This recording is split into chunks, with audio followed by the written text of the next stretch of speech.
have this. I appreciate you covering it. Basically what we wanted to do was get together and say, look, we're facing a great deal of challenges in Washington. We know that. But we think that with great challenges comes a very great opportunity. And I think we're presented with the opportunity to reset the tone in Washington by ending partisan bickering. We've all been guilty at one time or another of playing partisan politics, playing politics with key issues facing our country, but now's an opportunity to really hit that reset button.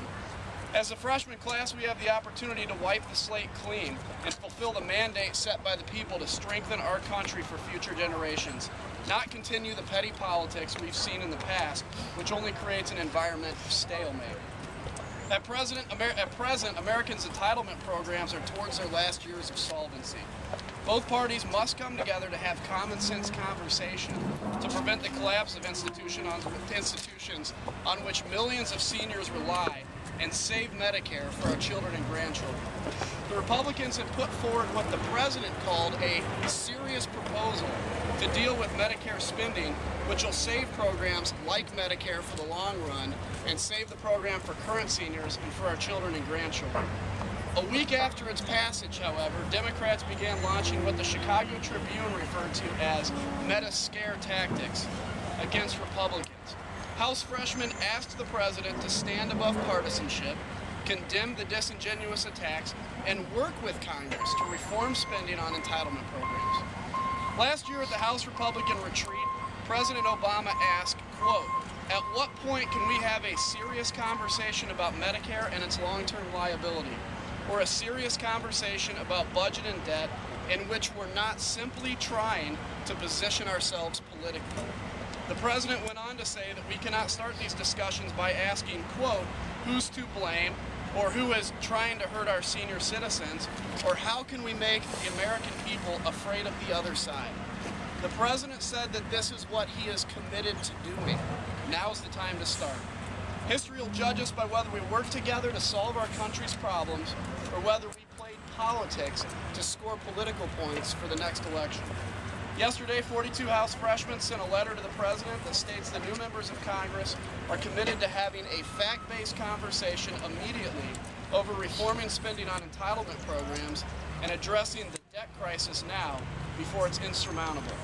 The letter calls on the president to join House freshmen efforts to stop political rhetoric, work to advance American interests, and end this cycle of debt, deficits, and indecision.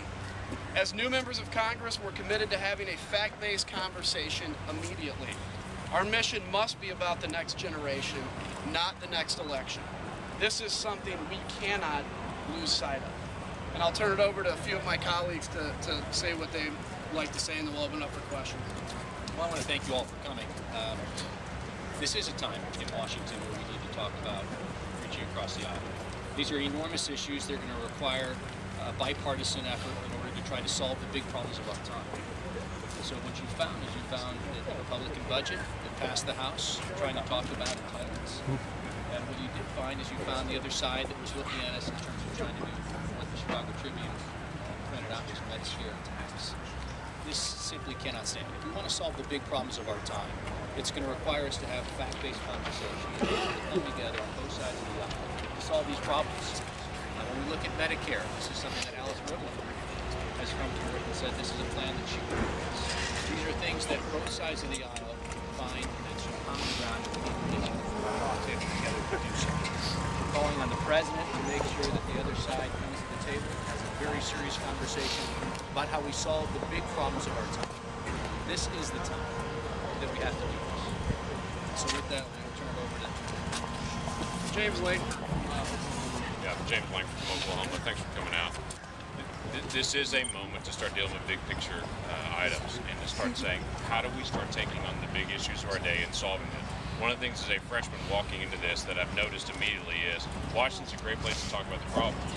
But as soon as someone starts actually proposing solutions, everyone attacks the person of proposing solutions and everybody goes back to just default talking about the problems again. That doesn't solve the problem. This is a time we need not just talk about the problem, we need to start solving the problem. The other thing that I hear a lot of is people in politics only think about right now. They never do forward-thinking things. They never look out on the horizon and start solving the issues that we all know are coming. This is an issue we all know is coming, and we will have serious votes on in the days to come.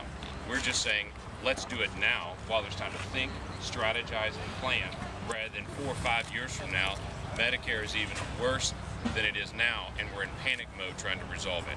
This is the time to have that kind of conversation to be able to resolve it. I go back to my own copy of the President's State of the Union speech, and in that State of the Union speech, while I was sitting in my very first State of the Union speech sitting in the chamber, I heard him say that we need to deal with Medicare, Medicaid, that, as he said during the State of the Union, the single biggest contributor to our long-term deficit. He also made a statement, I'm still willing to look at other ideas to bring down costs, including some that Republicans brought up last year. This is a moment for us to be able to say, Mr. President, you said these were serious ideas. You said this is a moment that we need to have this discussion. We agree. Now we can all either yell at each other or we can sit down at a table and say, let's work this out for the sake of stabilizing Medicare long term. All the statements that are being put out there about this is vouchers, the Democrats know full well this is not vouchers. I'm sure that's a statement that they've checked it to be able to see how that plays out. They know full well this is premium supports voucher was their plan that was proposed long ago. That's not what was in this plan. So it is very different than that. They know very well these are issues that we're trying to resolve in the Budget Committee. That's not some radical and extreme proposal. This is a way to stabilize things long term. They know full well that this doesn't change anything for seniors 55 and older. So all the statements that are trying to scare people and try to turn them off of it, I just smile and look at it and I say, typically when you don't think a proposal is serious, you ignore it. When you think it's serious and a threat, you yell at it and attack it as hard as you can. We feel the attack. We understand what's going on, but we're saying, let's get past all the attack. Let's get on to the serious business that we've got to get on to resolve this. We'll have just a few more very brief statements, and then we'll open the floor for questions. Tim Scott, and then Paul Gosar. When the leadership of the HHS can say that seniors will die sooner because of the Paul Ryan plan, we've got to realize that the time for rhetoric is over, and the time for leadership is now. And so we ask the President, Mr. President, lead now. Let's not demagogue the issue. Let's not demonize the sides. Let's lead on the issue of Medicare and its solvency.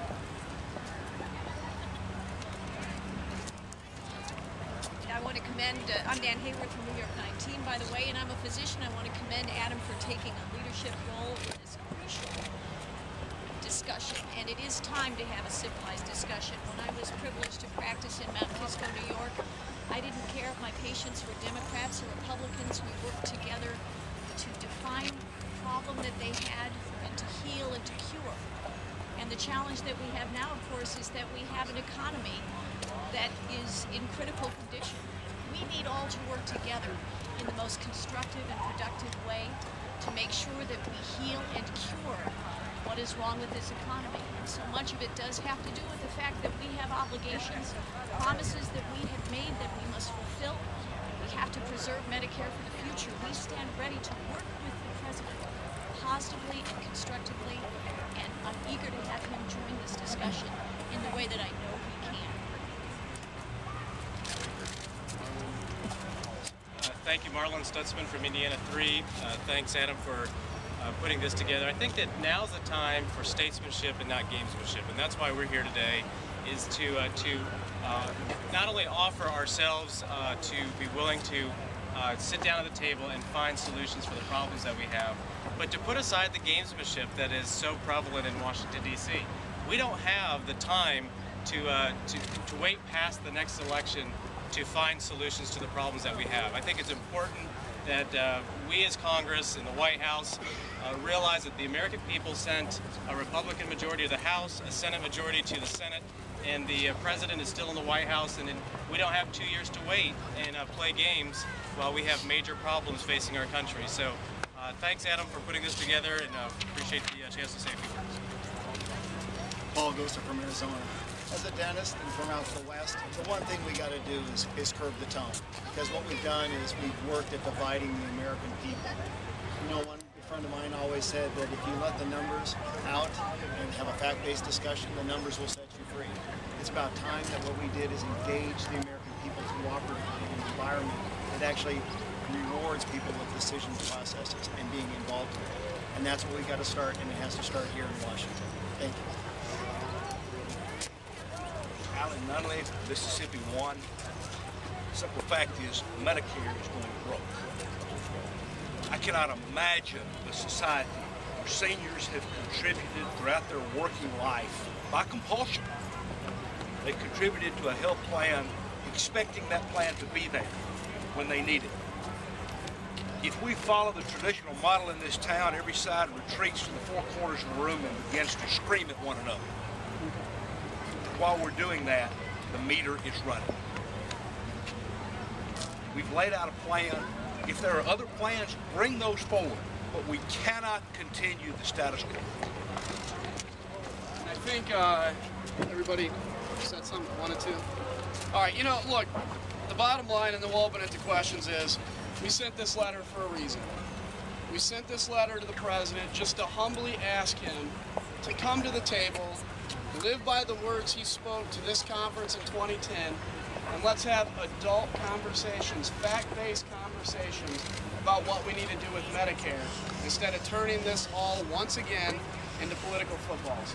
Both sides have made mistakes in the past, but now it's time for both sides to move forward, bridge under the water, solve our nation's problems. With that, we'll open the floor for questions.